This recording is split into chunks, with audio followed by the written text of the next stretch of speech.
People think that if you don't know about money, or if you lose money, or if you don't do right with your money, that you're stupid. You're not stupid. You just weren't taught.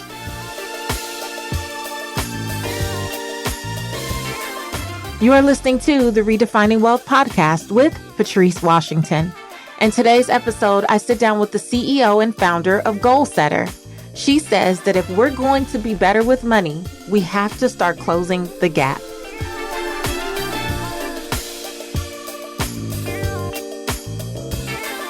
I am so excited to be continuing this money series, this thoughtful money series.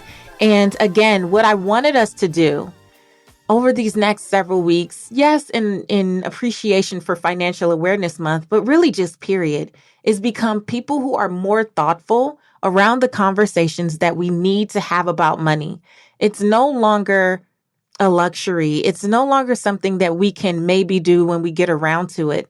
It is mandatory, especially if you are a person of color. When you hear the statistics that Tanya lays out in this episode, if it does not lay you out, I don't know what else will.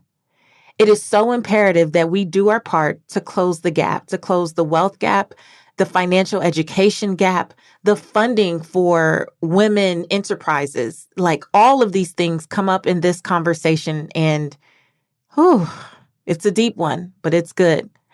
Tanya Van Court is the founder and CEO of Goalsetter, a family-saving financial literacy and smart spending app that makes it easy for the whole family to go cashless and learn how to be money smart. Goalsetter is Nickelodeon meets Fintech. It combines the best of Fintech companies like Acorns and CashApp with financial education and gaming that appeals to the whole family. Prior to Van Court's role at Goalsetter, she served as the Senior Vice President of Partner Marketing at Discovery Education. She's also worked at Nickelodeon, where she led their digital preschool and parenting businesses, including nickjr.com and noggin.com. I know you remember that. And prior to Nickelodeon, Van Court served as Vice President of New Media Products for ESPN. This woman holds 2 degrees in engineering from Stanford University and 3 degrees in parenting from her 3 children, Gabriel, Hendrix, and Maxwell. Without further ado, here's my good girlfriend, Tanya Van Court.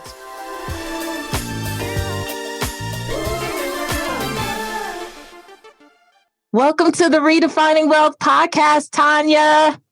Thank you, Patrice. You know, there is nowhere I would rather be. Let me tell you guys, you know when you've known people for some years, and then they start blowing up and they're raising, maybe you don't know people who are out there, raising millions of dollars for their financial literacy app and doing all these amazing things. But I'll tell you what, boy, people act brand new when they get on Shark Tank and they start doing all the things. I tried to get Tanya on the podcast. I can't tell you guys for how long. And I finally had to just call her on the cell phone and talk crazy and say, is this how you do your friends? Is this what you do? Patrice, I think I hear my dog calling me. I'm going to have to go now. You and this dog. She also told me that the dog ate her phone before we started recording. You go stop putting everything on this dog and the cat. Hi, friend. I'm so excited you're here. I am more excited. There is honestly nothing I would rather do. I promise you, my schedule is back to back to back to back all day today. And I looked at my schedule and I saw this time with you, and I got so excited, as I always do when I get to talk to you.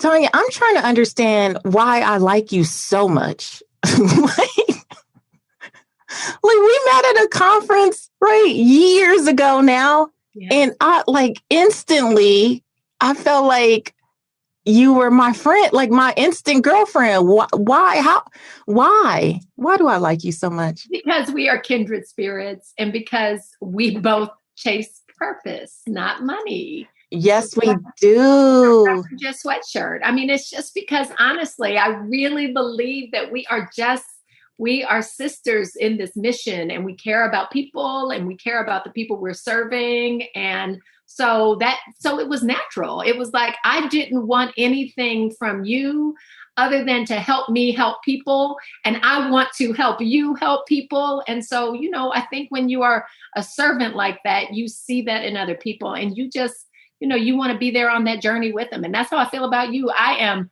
amazed. My son is more amazed by you. I was going to ask about my boyfriend. I really was. The 11-year-old. He's 11 now. Be careful. I have to tell the audience that I met him in New York at my last book signing 5 years ago. That was 5 years ago in New York. You guys came to my book signing, and Tanya, tell them, because I don't want to brag on myself. Tell them what he said. You can't. I mean, he was, first of all, sitting in the audience at a grown person's book signing, just quiet and attentive. And I was so impressed. I thought, wow, he is really astute to be sitting here at this book signing at Barnes and Noble in Manhattan and so well behaved. This isn't like him. And then I noticed that his mouth was kind of hanging open and he was just staring at Patrice. And I was like, Hendrix, you like her? And he was like, yes. I said, you think she's pretty? He said, uh-huh. He was so enamored with you. You were his first crush, Patrice. I promise you, I've never seen that boy look like that before or since. Ooh, or since. Come on, we better leave an impression. There you go. A 5-year. He was so sweet. And I remember like afterwards hugging him and him looking at me like, superstar. Yeah, just like, oh my gosh. So anytime Tanya and I speak, I always have to ask about my boyfriend, my little boyfriend. Speaking of kids, my child is actually a big fan of yours right now.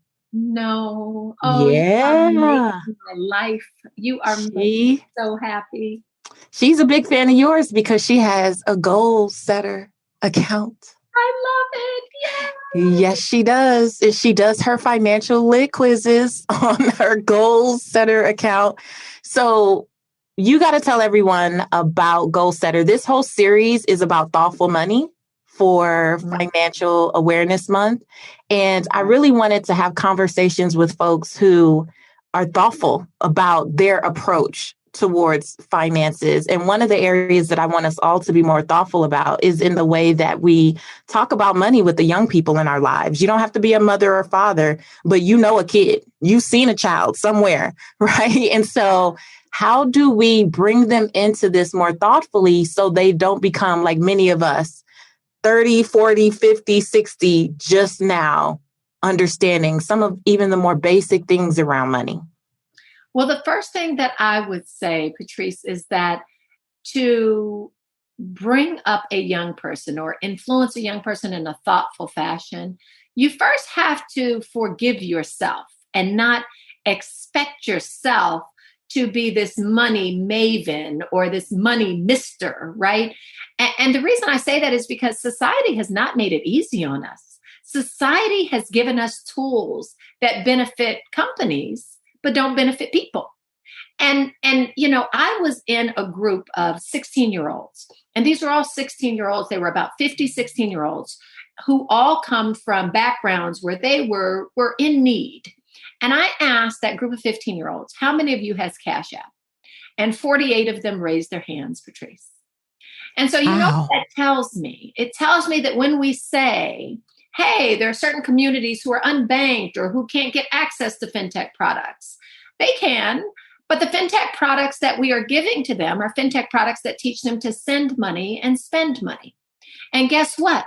The last I checked, there is not a teenager or a kid in America who needs tutelage sending and spending money. So we as Americans have not done a good job of bringing meaningful and mindful financial products to children. And that's what we're trying to disrupt. Oh my gosh, you're not trying, you're doing it. You're doing it. And I've seen it evolve. So like I said, we've known each other for years now, and you had a name change and the website changed and all the things that you've added. Why a heart for teaching young people? Why was that? You could have gone in any direction, right? When you left Stanford. Why teaching young people in particular? Patrice, I really don't feel like I had a choice. I honestly feel like my footsteps were a little bit ordained for me, is the truth of the matter. So I grew up in Oakland, California. My mom was an elementary school teacher in the East Oakland Public Schools. She was a single mom of 6 kids who used to bring home more kids on the weekends.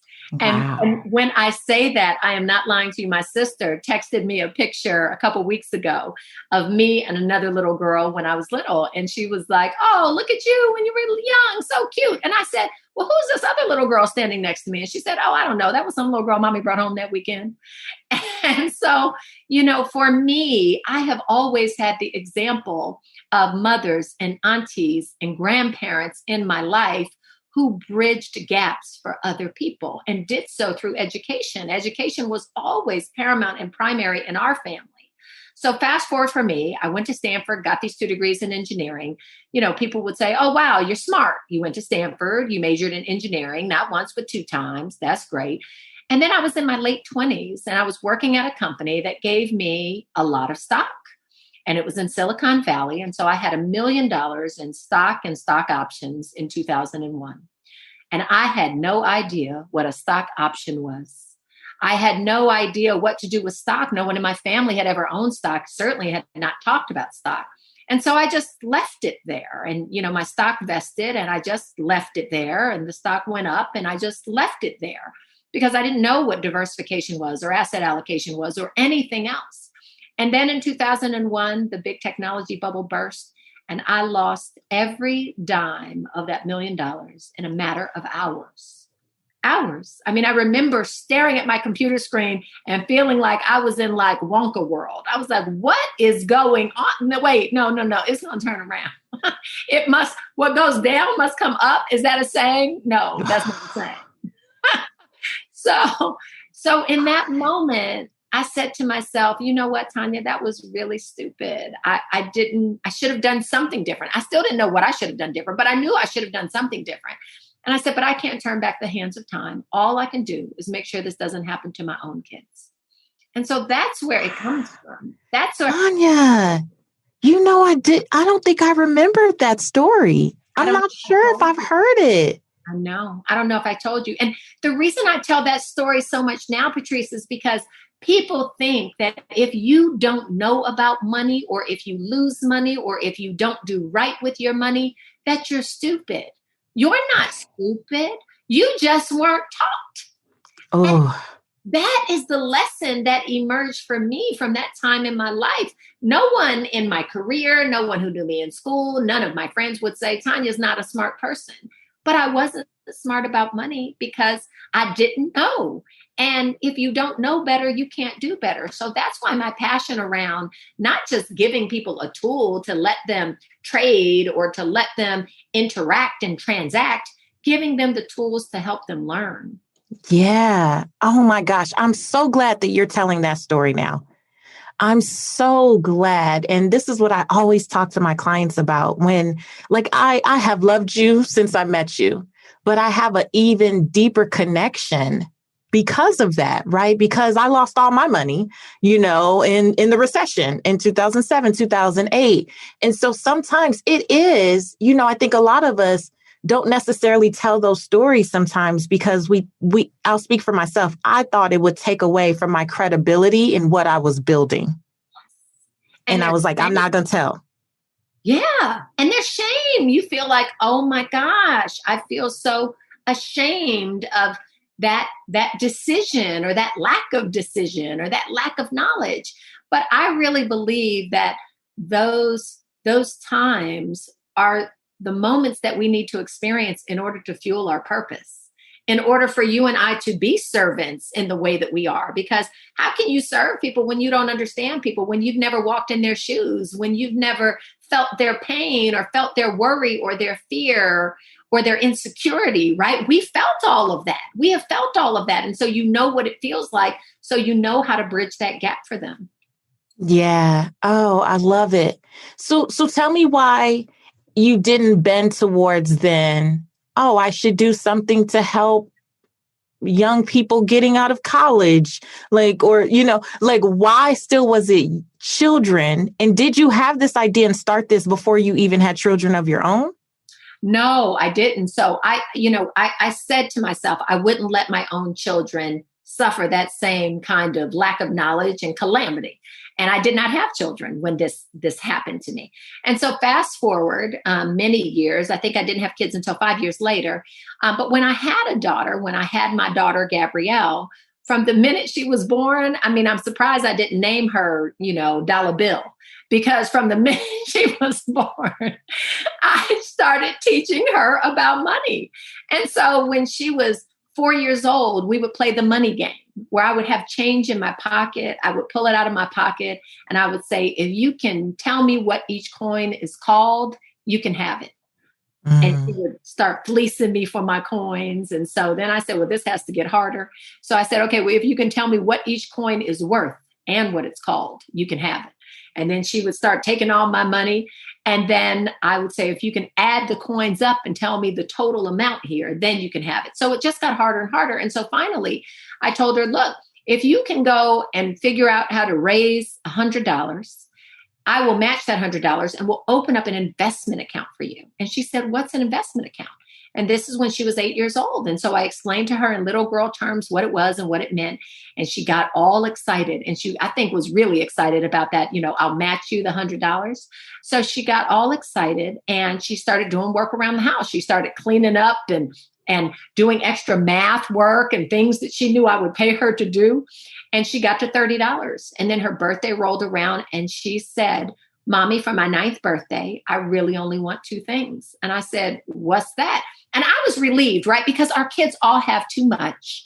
And I thought, I don't know what to get you for your 9th birthday anyway. You have too much already. So she said, I only want 2 things. And I said, what's that? And she said, enough money to save for that investment account and a bike.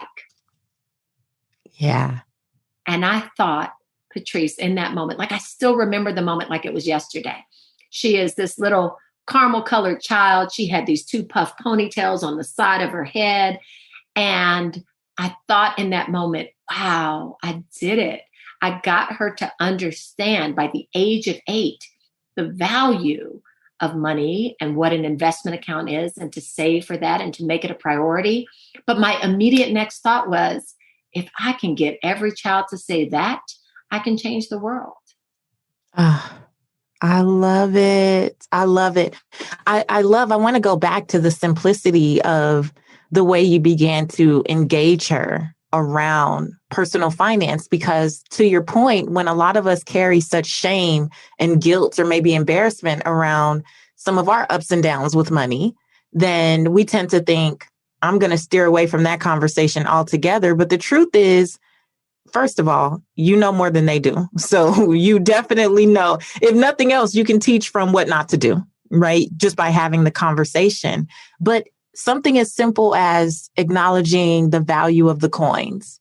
Or, I used to talk to Reagan in the grocery store. We used to look at the units. Like, is this right? Like compare packages and stuff. Like, now, does this make more sense or does that make more sense? And she'd be like, Mommy, they are stealing from people, right? When she started breaking things down, right? But that was me being able to talk to her around that same age, 8, 9 years old, and help her kind of figure out the difference and pay more attention.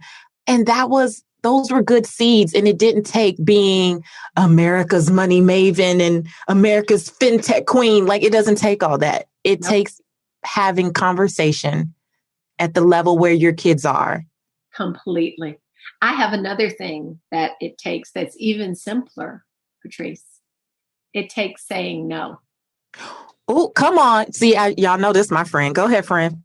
So my son, the 11-year-old, for Christmas, he wanted a Nintendo Switch. So I went and looked up at the Nintendo Switch, and it had a 3 in front of the price. I don't know what was after that, but it had a 3. It may have been $349, $379, whatever it was. As soon as you blacked out. Exactly. I passed out. I was like, what? A 3, huh? You want a what? So, look, but as a good mother, I went and bought him a Nintendo Switch game, not the Switch itself, just the game. Wait, did you tease my little boyfriend? What? I did indeed. But because the game was $50, I could manage that for Christmas. But Yeah. I could manage that. So I bought him the Mario Brothers game. That's the one he was excited about because he said he wanted the Switch and the Mario Brothers game. So, I heard or. He said and, but I heard or. So I went ahead and got the game. And so guess what he is saving for now? He's saving for that Nintendo Switch. Okay, but see, wait a minute, Tanya, because I hear the collective sigh of mothers and fathers all over the country, all over the world. But what happened on Christmas Day when he opened the game and was looking for the Switch? Well, he was really excited when he opened the game because I'm sure he thought the Switch was coming. So I still got the level of excitement I was hoping for when he opened the game. And then when there was no Switch, he was like, wait, Mom, how am I going to play the game? I don't have the Switch. And I was like, oh, I guess you can just save for it. And then you'll be able to play your game. And he was like, oh, okay. I mean, there were not tears. It was like, oh, okay. And so he started saving for his Switch. And he does extra chores around the house. And he just got a good report card and asked if he could have some money for his good report card. I do pay for good grades.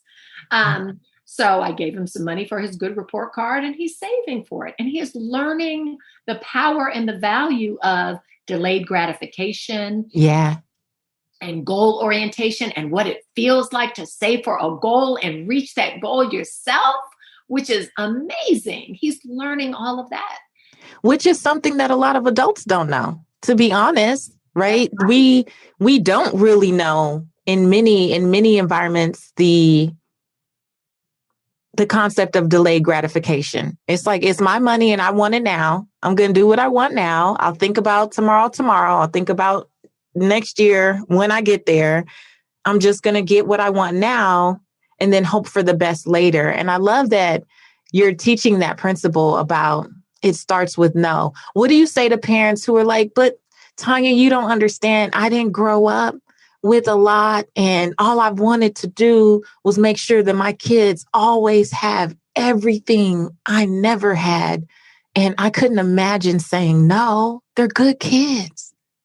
And you are giving them everything that you didn't have. You're giving them the financial language and literacy that they didn't have. You're giving them the ability to save and understand the power of saving early. You're giving them self-confidence and self-esteem when they see what it feels like to get something on their own without somebody else having to get it for them. You're giving them so much more than you could ever dream of giving them by just buying them that item. You are giving them the power to be financially free adults. And that's what we really want to give our kids as parents. Everything that we never had, but not the consumer things, the confidence things. Oh, not the consumer things, the confidence things. I love that. I remember years ago, I was in Walmart and we were at the counter checking out and Reagan had some stuff. She had some money that I don't know if it was from birthday or someone gave her. She knew how to give, save, spend. And it was the money in her spend envelope because we used to make these envelopes, decorate them. And she knew the difference.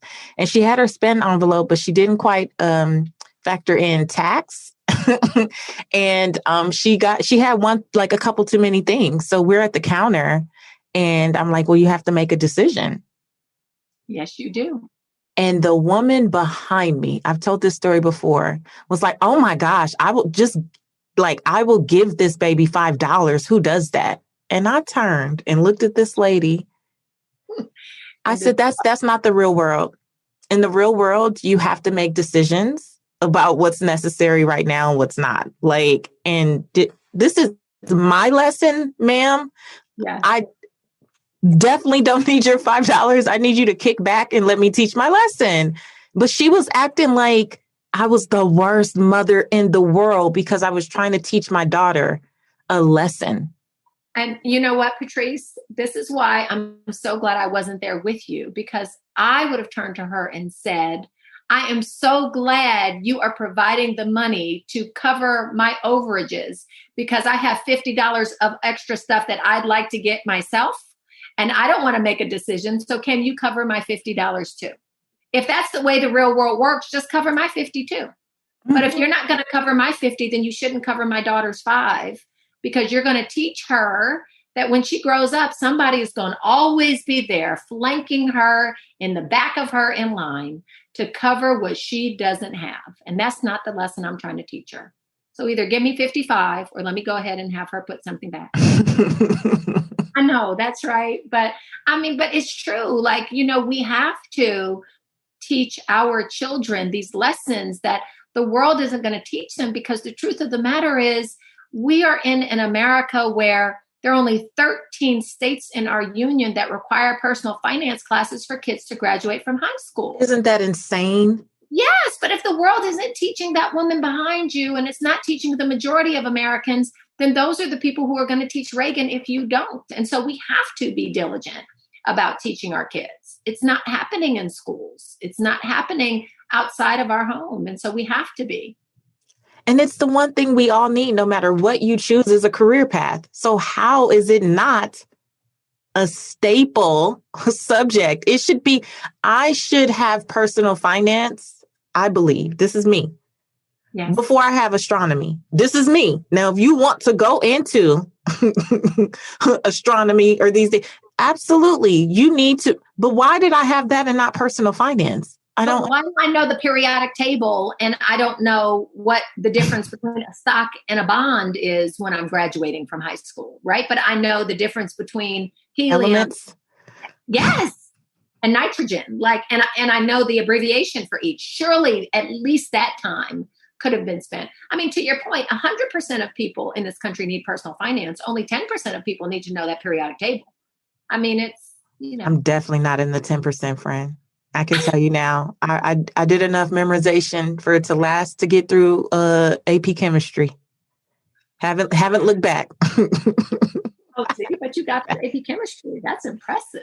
I did. I know it's not impressive to a double engineering major, but I'm just saying, It is. I knew it. I knew it for the exam. I got my little AP credits. Okay.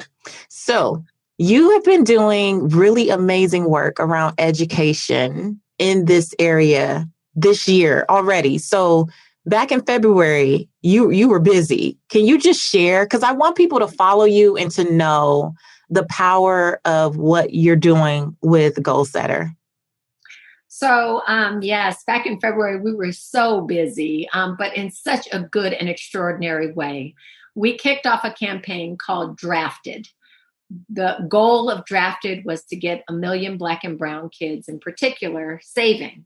And the reason we think that is so important. Oh, I'm sorry. And let me back up. We kicked off the campaign Drafted in conjunction with the NBA Players Association.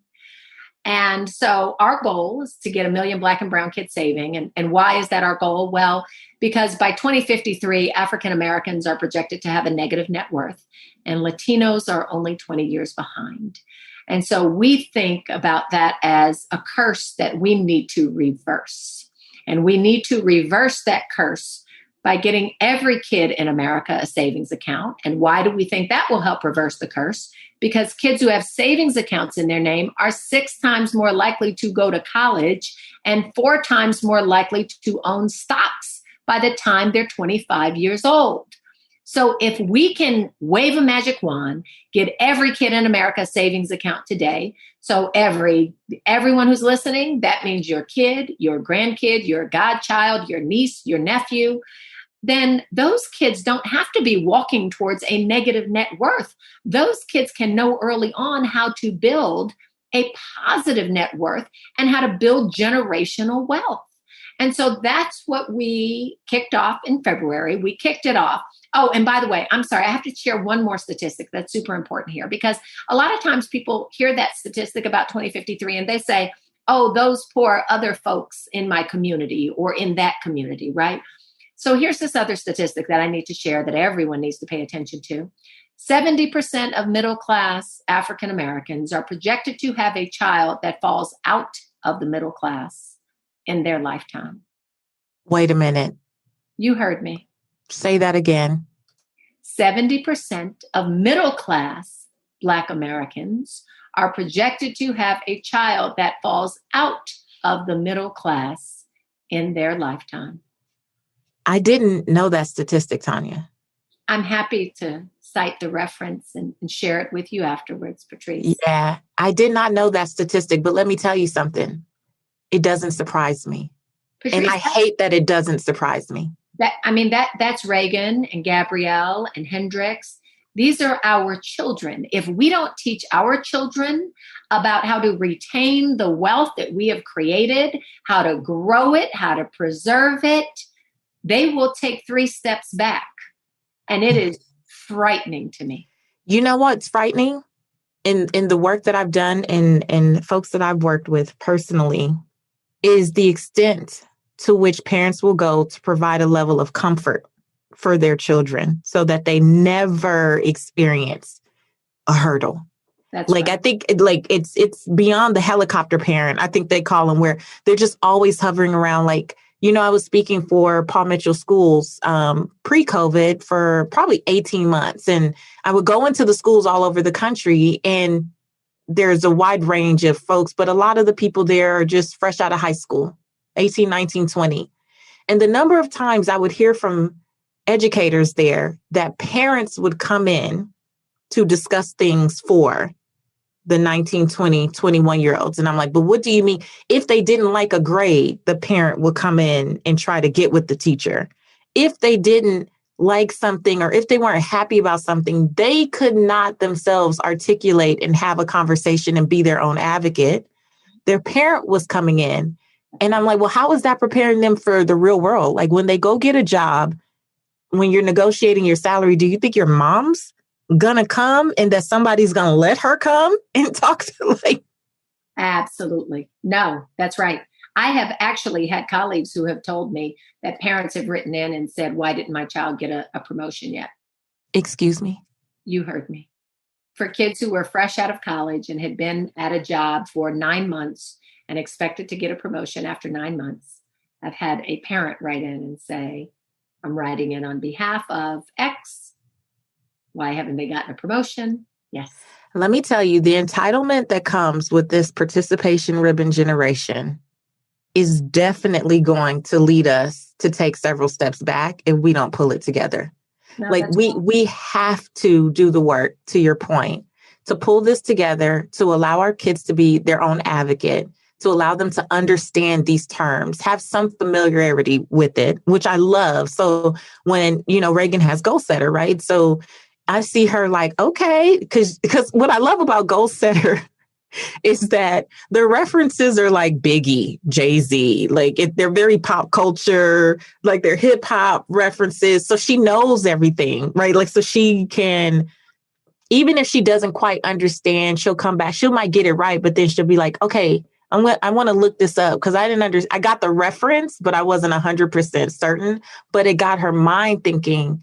I want to understand more about that, more than I could just talking to her, because I drive her nuts. She's so tired of me.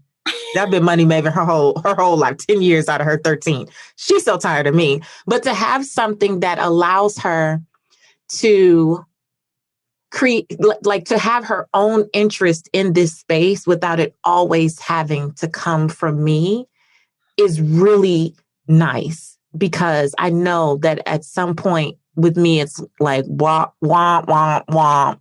But she wants to get that money that she gets when her quiz is right. The only way she's going to get that money is if that quiz is done and she knows it. So I love it. And, it's funny that you said, Reagan will be like looking at the screen like, okay, because I watch my own kids taking their quizzes, and my son like argues with the screen as if it's a 2K game. He's like yelling at the screen, no, that's not right. Mom, y'all got the answer wrong here. I'm like, no, trust me. I think that would be you who got it wrong, not us. But it's so, it's wonderful to see them engaged in the topics and laughing and having fun. And just learning these key financial literacy concepts that are life-changing. And when we develop these quizzes, before we develop any quiz, we think about what are the aha moments in that quiz that we want these kids to experience, right? So, there's a little girl in Brooklyn, and her name is Sadeh, and she's extraordinary. She's 12 years old. She's been using Goalsetter for 9 months. And NBC News was doing an interview with her about Goalsetter, and they said, what do you love best about Goalsetter? And she said, the thing that I love best is that it teaches me things about money I never knew I was supposed to know. I thought money was all about saving some and spending some, but now I know it's about frugality and compound interest and the rule of 72. Come on. And so we're making her multilingual, but in the language of money. We're giving her confidence so that when she gets out of her parents' home when she's 18, when she buys her first home when she's in her 20s, she'll know that there's a big difference between a 3.85% interest rate and a 3% interest rate. She'll know that because we've had those aha moments baked into and built into the quizzes where they can see, oh, wow, that amounts to tens of thousands of dollars over the lifetime of my mortgage. All threes aren't made the same. 3.85 is different than 3. That's right. And so those are the aha financial moments that we're trying to share and bake into these really engaging quizzes that speak to them and meet them where they are. And let's just be real, Patrice, right? When has there ever been a fintech app that is run by an African-American woman who comes from Nickelodeon and from Discovery Education that can package all of those things into an app that says, I'm going to love you like a Black mother. I'm going to educate you like a technology and educational technology company. And I'm going to entertain you like one of the biggest brands in our country. That's what we're going to do. All in one app and deliver it to you in your doorstep so that you can finally get what you deserve, which is a financial education that's engaging and that prepares you for financial freedom. That's what we're doing. I'm so proud of you. I'm just looking at you. I am so proud of you. And I know that it hasn't been easy as a Black woman in fintech to raise money for this baby of yours. You have been passionate about this since the day I met you.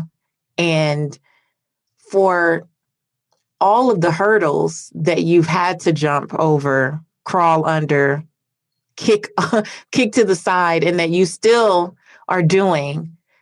Can you just speak really quickly, and I know I have to let you go, but can you speak quickly to, if it can't be quick, what it's like to be in this fintech space, in a technology space, period, as a Black woman founder, when you see ideas by your counterparts that are not even as thought through, like, and people who don't necessarily have the extent of the background that you have to do this, and they're raising triple, quadruple, 10 times, 20 times the money. How do you just keep going in the face of that? You know, it's gut wrenching. I have to tell you, it's gut wrenching. I tell people all the time, I've gotten so close to the belly of the beast, and now I really see what the beast looks like. There was an article that was written back in February, and it said, kids' fintech apps are getting really hot as financial literacy is becoming interesting to venture capitalists.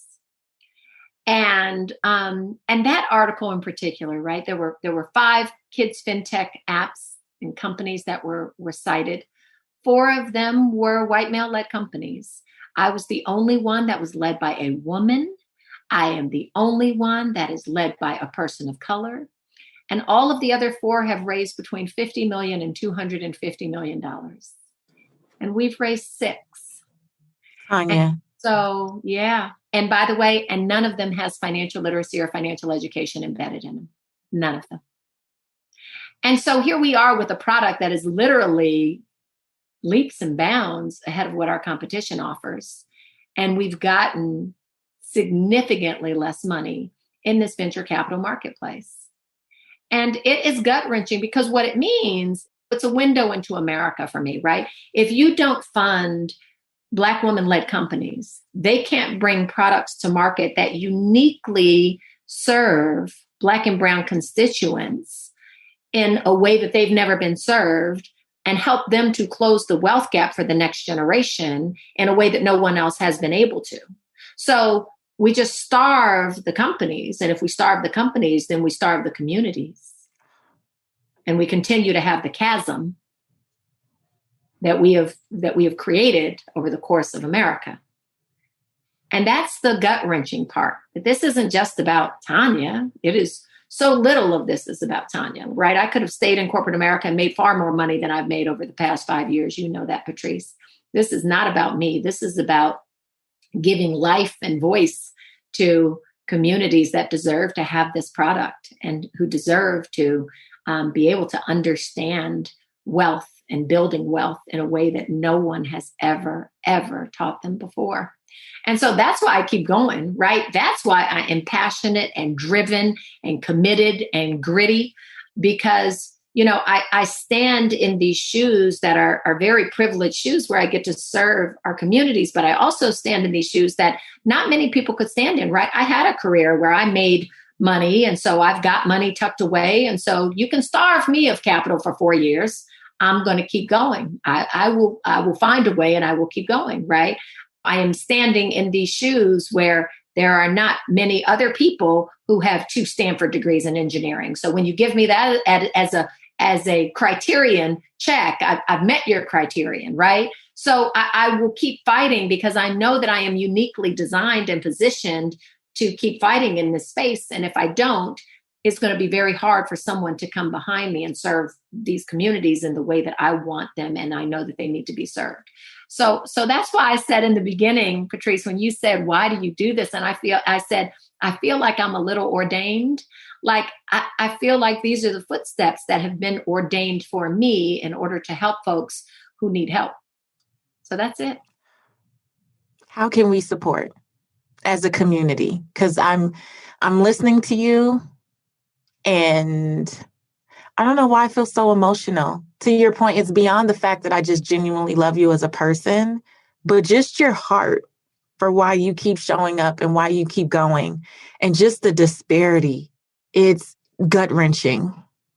And how do we do more? Like, I've told all my friends, you need to have a Goalsetter account, but like, how do we do more as the Redefining Wealth community to really rally behind you as a woman, as a Black woman, as someone who just has a heart to serve and to be proactive about the work it's going to take to close this gap, right? What do we do? Well, the thing that I love about where we are as America is, we're in this space where technology drives success, right? Even if my competitors are running ads on air, that's how much money they have, right? We barely have enough money to run ads on Instagram. They're running ads on air. But guess what? If everyone on this call says, I'm going to tell 10 people about Goalsetter, I'm going to go onto Instagram right now, I'm going to tag Goalsetter and say, hey, you need to sign your kids up for this. You need to sign your nieces, nephews, godchildren, grandchildren. We need every kid we know signed up for this app, and tell 10 more friends once you're done, right? That is what leads to movements being made. And we are going to be that app that is constantly looking out for you and your family and your community, so you know that your children and your family can be trusted with us now and into the future. And so, having that level of confidence and community backing us, that's what's going to make us go far. We can make this a viral movement just with ourselves. We don't need television ads. We need everyone who is a part of this community saying, this app is important, and it's important to every kid I know. And by the way, tag, Goalsetter is not just for one community or another. Tag everyone you know. It's as good for a Morgan Stanley employee's kids as it is for a McDonald's employee's kid. I mean, there are no kids in America who are getting financial literacy now. All kids in America are listening to the same music, listening to the same lyrics, and all of them love Goalsetter. So tag everyone you know, let everyone you know about and experience what Goalsetter is all about. And we can make this a movement without television ads. Amen. Come on. I love it. Okay, purpose chasers, you heard that. We need some movement. So don't act brand new when you see me tagging up Goalsetter. Get on in here and tag with me. And seriously, you guys, we have to share. I don't do this, right? Like people don't come on the podcast and I make some big, hey, we're all going to do the thing. I definitely only promote the books that I like, but this is way beyond that. And I just know your heart, your commitment, your dedication. And I know from watching my own daughter for the last year, I know that she is more financially savvy despite her mother being dubbed as America's money maven, because everybody know I'll barely talk about money anymore. So like, I harass my family, but we talk about all the other parts of wealth.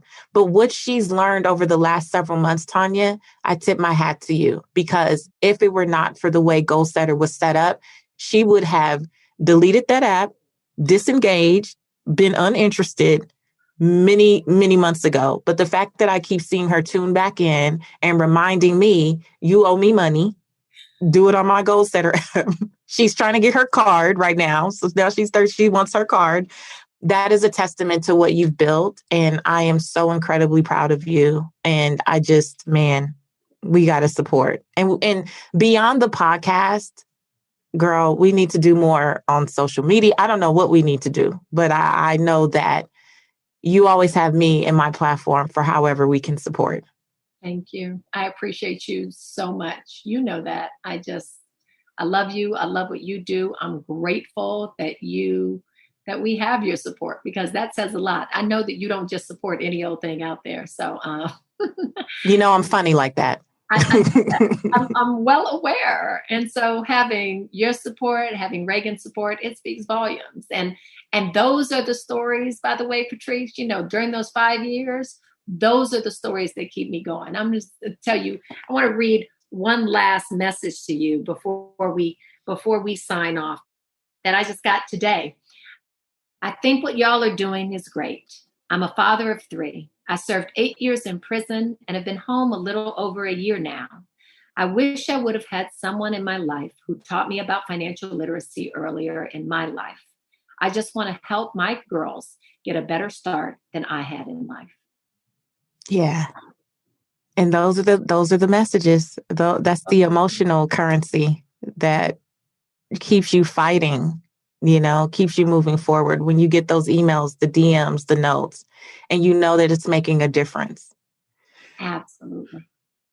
I love it. Oh, shoot. I'm supposed to ask you these quick questions. Your assistant's probably going to beat me up. Let me ask you these quick questions. Redefining wealth, rapid wisdom. How do you define success?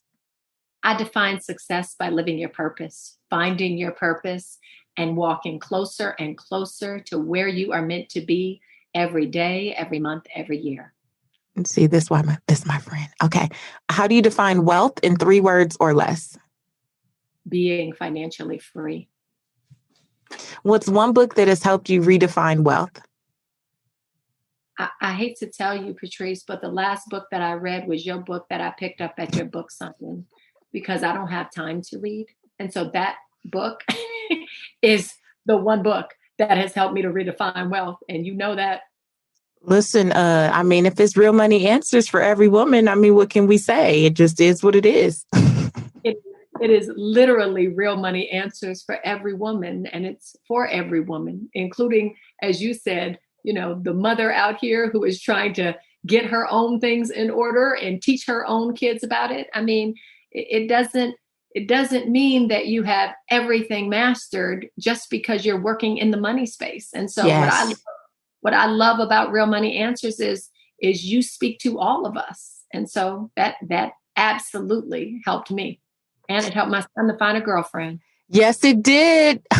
Yeah. Fill in the blank. My name is, and to me, the truth about wealth is. My name is Tanya Van Court. And to me, the truth about wealth is we can all achieve it. It is not for one segment of society and only them. Amen. Thank you, Tanya. This was amazing. I'm glad I stalked you and talked to you crazy. Oh, the dog, Patrice, the dog.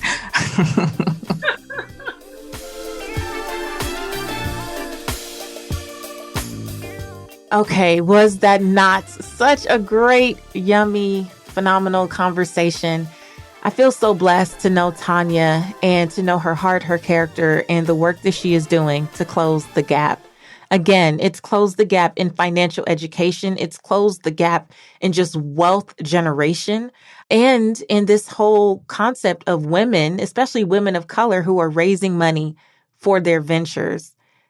I told you the statistics were going to be a mess, right?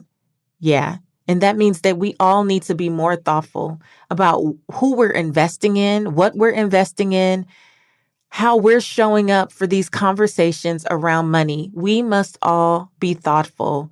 And I know that one of the things Tanya talks about is that kids who have savings accounts in their names are not only 6 times more likely to go to college, they're also 4 times more likely to own stocks by the time that they're young adults. And I really believe in this mission of making sure that this next generation isn't foreign to the idea of a savings account.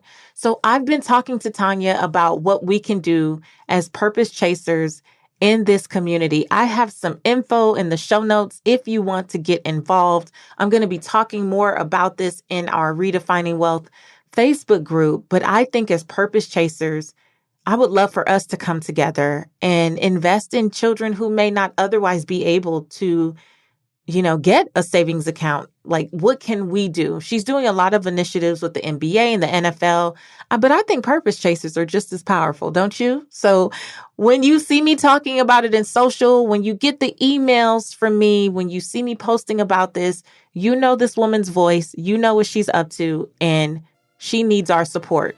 So let's do it. So again, join me in that free Redefining Wealth Facebook community group. We're going to be talking more about this. You can share your thoughts on this Thoughtful Money series. And don't forget to rate, review, share, subscribe to the podcast. I would love to have you. And I'm always reading the reviews, and I'm so grateful for the ratings because it helps other people find us. And if you think we should be found, every time you think about it, rate, review, and share the podcast. All right? Until next time, we have another conversation coming up for Thoughtful Money series next week. So tune back in next Thursday. But until then, I want you to go live your life's purpose, find fulfillment, and earn more without ever chasing money. Talk to you later.